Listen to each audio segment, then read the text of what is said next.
Thank you so much. Thank you for being here. Thank you for staying. I'm really proud and excited to bring back to the stage the writer-director, Kleber Mendonça Filho.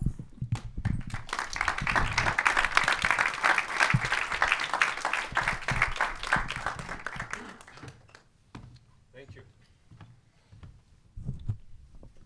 Thank you.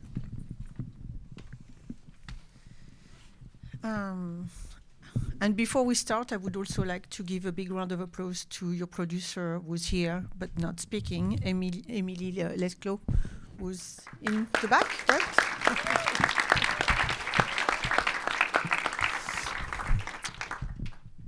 She deserves it. Very much so. Yes.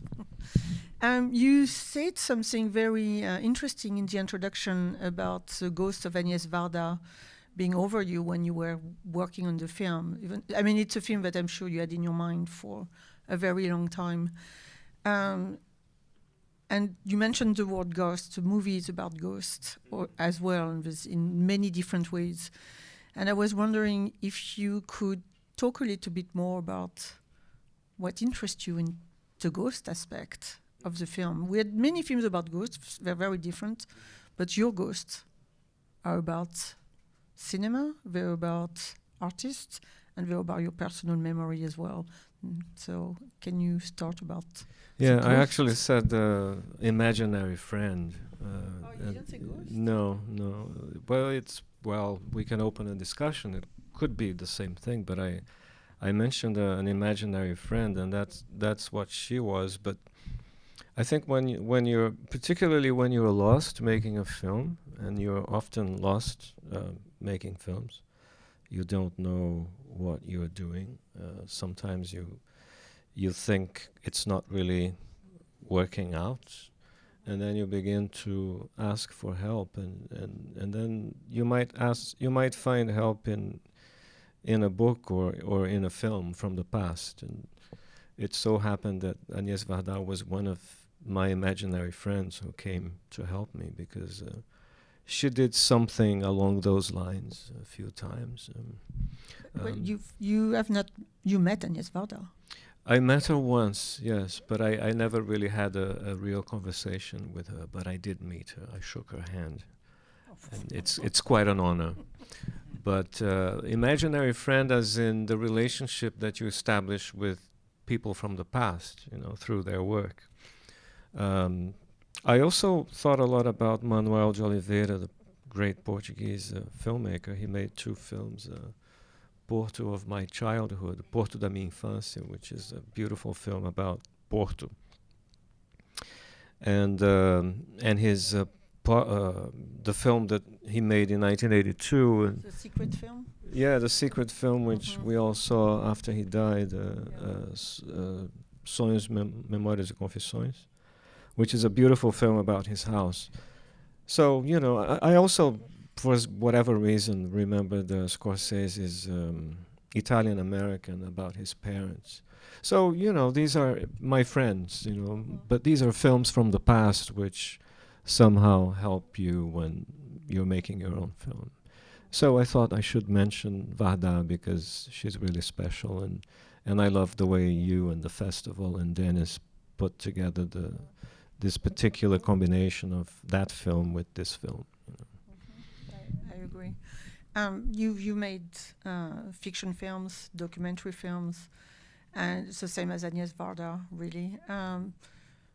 It seemed that the path you took to make this film was sort of complex in terms of obviously finding the archive, finding what you would add to it, because there's shooting from your films, mostly neighboring sounds and Aquarius. There's some student films. There's something that's been shot just for the film at the end. But it's a way you incorporate it, and the path you're taking to put it together that seems quite complex, and that could also come while you were writing it or when you were editing. So can you talk a little bit about the process?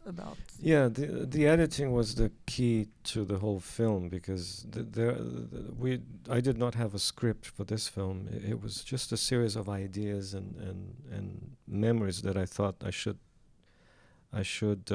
cut together. And when you're making a film like this, you're looking for things that you might find interesting, relevant, and then you often don't find what you're looking for, but you find some other stuff, which immediately becomes interesting for the edit. So the editing really dictated where I should go. Of course, I wanted to develop a sequence based on the Veneza cinema, which is one of my favorite places in the world, which is now completely destroyed. I wanted to shoot the Saint Louis in a way that I have never seen it shot in a film. It's right there.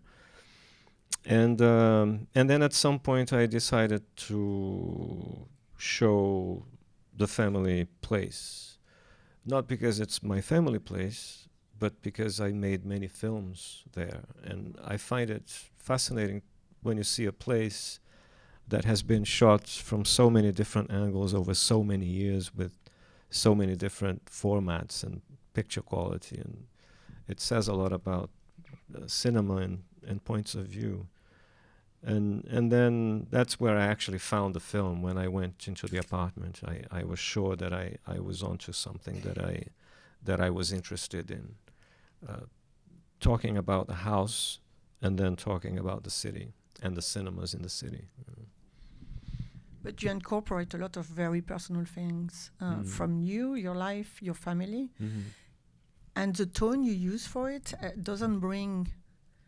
It brings love, but it doesn't bring, like, nostalgia, really. Like, it's not really melancholic. It just brings you deep feelings. Mm-hmm. And I'm wondering if you can talk about your intention on finding the exact tone where you feel like you relate to it, and it's life, it's past, it's in the past.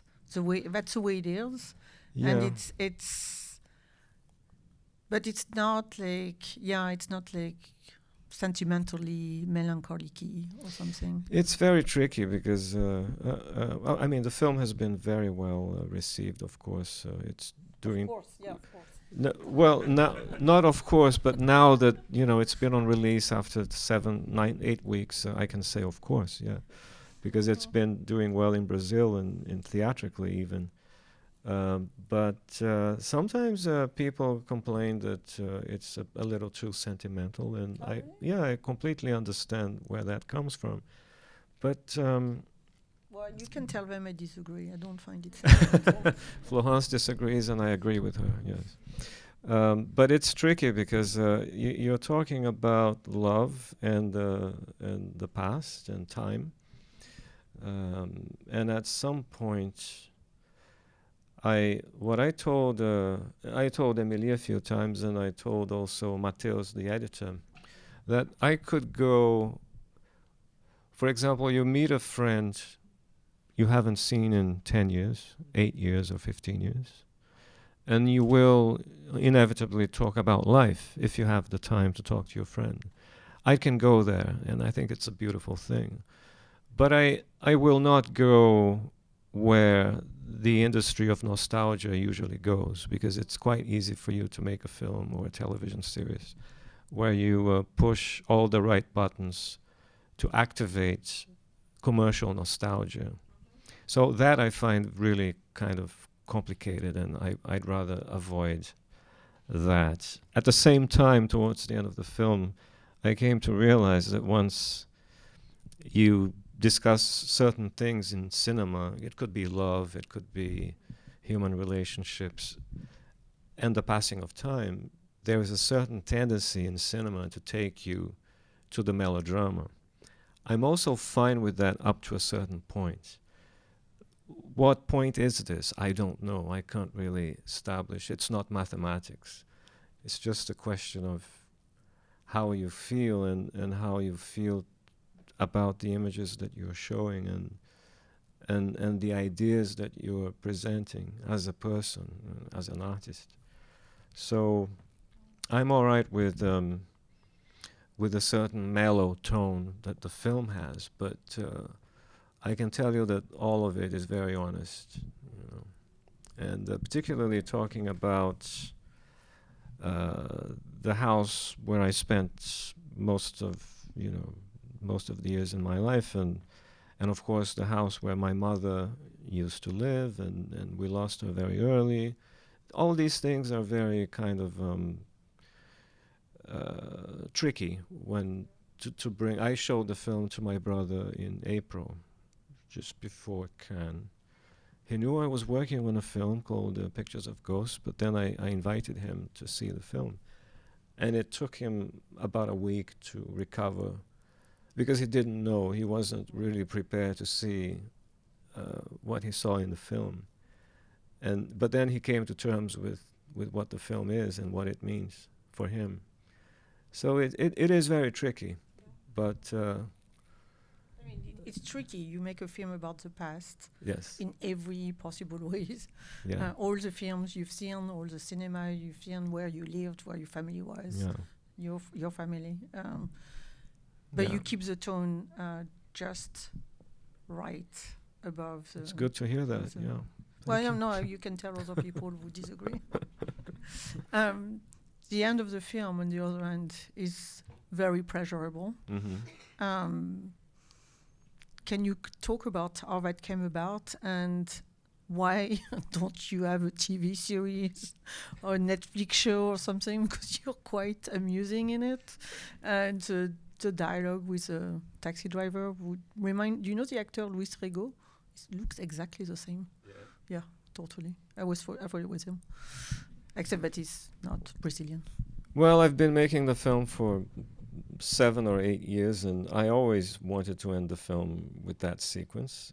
I had it in my head. I never sat down to write the sequence, even down to the track "Rise" by Herb Alpert, which I think is a wonderful track. I really like that track. But then on the day we were going to shoot, with all the equipment, all the money being spent, and the actor, and I got cold feet because I hadn't written a dialogue. And I don't think it's fair to get to the shoot and say, oh, let's improvise something. Just say whatever you want, you know. It's not... I don't think it's fair for the actor, you know. The producer was screaming. Yeah, be brilliant and have an interesting dialogue. And so I sat down to write a dialogue, and then immediately this idea, which I had never thought about, came, and I wrote about his superpowers, which are completely useless superpowers. It was almost like a party I trick. don't think it's useless. You ended up putting the security seatbelt, which you were not wearing before. Yeah, bad example. Yeah, I tell my kids, put the seatbelt Yeah. on, but you don't use it in a film. And then I wrote it, and then I showed it to Emily, and she seemed to... well, I liked it, and she seemed to like it, and I sent it to Rubens, the actor, and he seemed to like it, and then we shot it. And it was the first time that I actually acted in anything.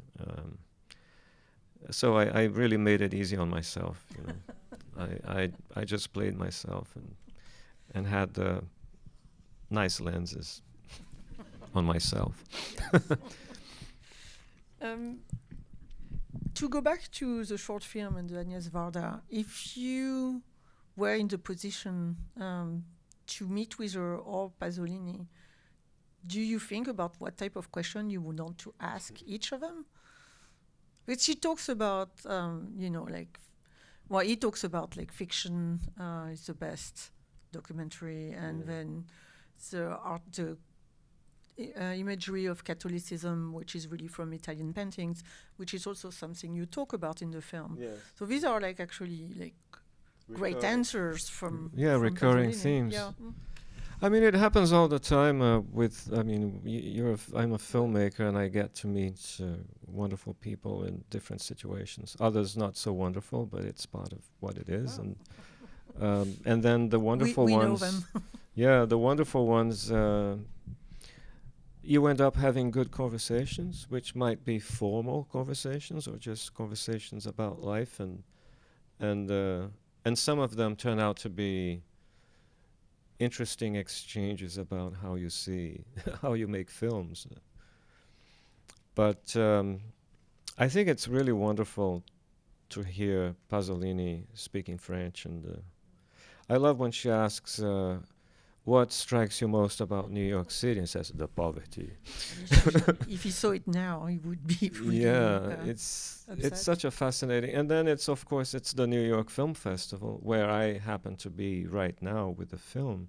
But you go back to 1966, 2 years before I was born, and these people are living their lives and thinking about cinema, and 9 years later he would be dead, brutally killed. And Varda went on to live a full life and become such an inspiring. So that little film is not only that film, is everything else that it brings. You know, those people on the sidewalk in New York City, the way the camera kind of moves with them, and yeah, it's a when Dennis told me back in August, I think, that film would screen with pictures of ghosts, I was really moved. You know. Well, I mean, the use of the music also, since Agnes was close to Jim Morrison. Yeah, very close. Yeah. So if you had a choice to pick someone in the lineup this year to make your own short film that we would play in 30 years, do you have any ideas? That's a great question. Then you're going to need, like, what's the lineup, who's here, where can we shoot? My mind Maybe has gone. he's freaking out, like, why? I need money for this. My mind has gone blank now. It's a great lineup. Wang Bing, Fred Wiseman, Jim Jarmusch. I think if I could get Wiseman and Jarmusch together and ask them a few questions, would be a very strong combination. I think we need to make this work. Yeah. Yeah. It would be beautiful. Yeah. Yeah. They're both here. I was in a panel with Fred Wiseman, and it was a good moment. Yeah, yesterday. Yeah, no, he's wonderful. Yeah.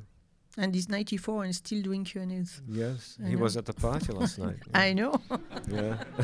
He has more energy than all of us. Yeah, it's amazing. Yeah, superhuman and beautiful. I think we have time for some audience question. Yes? There's microphones? Yes.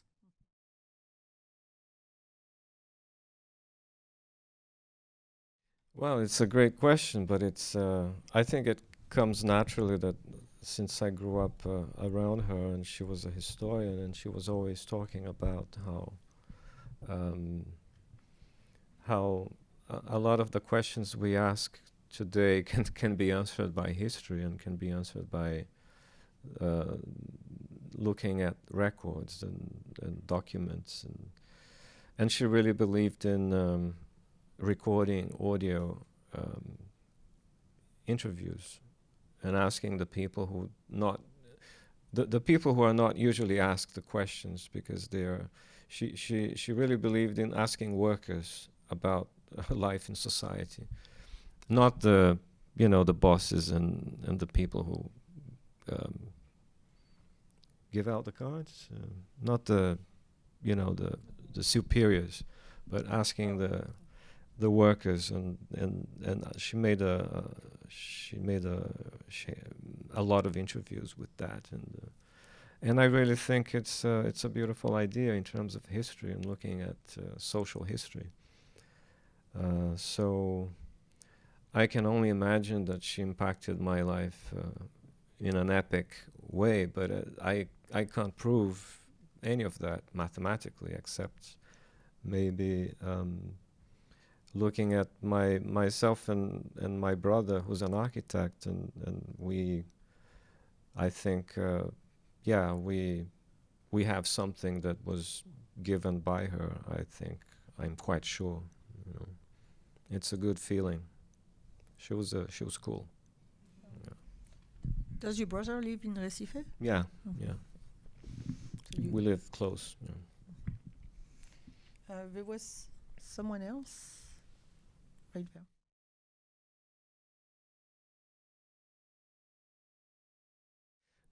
Of course. I mean, Yeah, it's something that I keep going back to because it's an interesting theme. You know, ugliness is generates tension. I think in terms of living life in a city. But of course, I also have reasons to be optimistic. I mean, Recife is a city which managed to save a place like the São Luís cinema. You know, and not many cities around the world have done that. You know, they at some point they couldn't save anything and everything was destroyed. So we have the São Luís and we have really young people coming in and going, wow, I never thought this existed. And it has impacted them in some way. It has impacted the way they look at cinema. And not only the São Luís, but we also have another one 200 meters away, which is from 1919, a wonderful place called the Parque, recently restored. So we have two great places which really tell you about the past and about entertainment and about the industry and about history. So that's one way of looking at things. But the city is really crazy in how it's been demolished, essentially, which is something that happens, you know, in Latin America, in North America. I think a lot of demolition goes on in the U.S.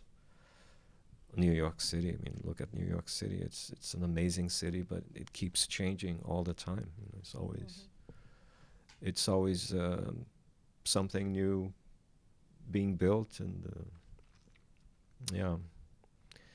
But that's how things go. You know, time passes and things change, and I have come to look at these things with a certain level of not resignation, but cities change. Acceptance. Yeah, cities change, and sometimes there are interesting changes. Most of the time, they are terrible. Yeah. Yeah. Didn't you mention that Recife built a harbor about 20 years ago, and now you can't go to the beach at all?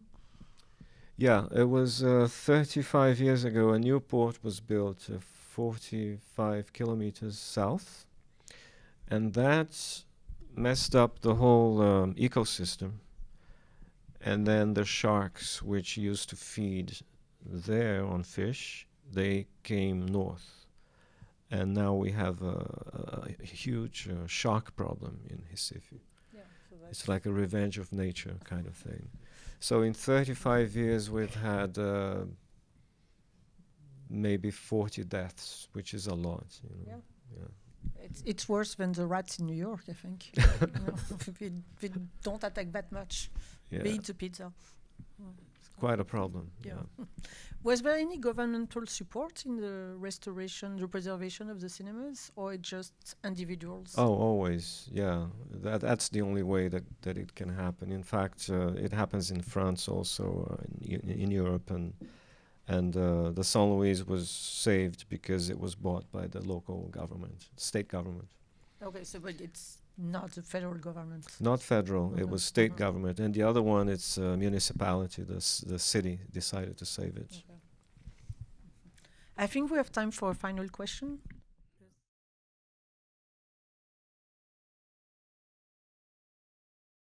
It was not a government official. It's just the building's super. I just went up to him and said, any other film companies upstairs? There are no film companies here. No, but there used to be. I remember. No, I've been here 10 years. No film companies ever existed in this building. You must have gotten the wrong building. No. I remember. You know. Warner Brothers was here, and Universal Pictures, and Metro, and Columbia Pictures, and Fox, and I don't know what you're talking about. So yeah, that's another thing. You can erase the past from a city very easily. You know. That's really. I mean, as you get older, it becomes more dramatic. You know. I know. That's why we need you and your memory to make sure it really existed. You're gonna have to do it in many other cities. Well, yeah, but my heart is in that particular city. One of my worst fears is to make mechanical, automatic films. You know, I could maybe go on and do a whole series on Rio, São Paulo, and Mexico City and New York City, but it Well, there you wouldn't. go. That's like a few already. Yeah, but it takes a lot of energy, and maybe somebody else can. You know, there are some good films done about memory and cinema. You know. We have to wrap it up for tonight, unfortunately. But thank you so much for being here and Thank talking you, about the Florence. film. Thank you. So much Thank for you being very here. much.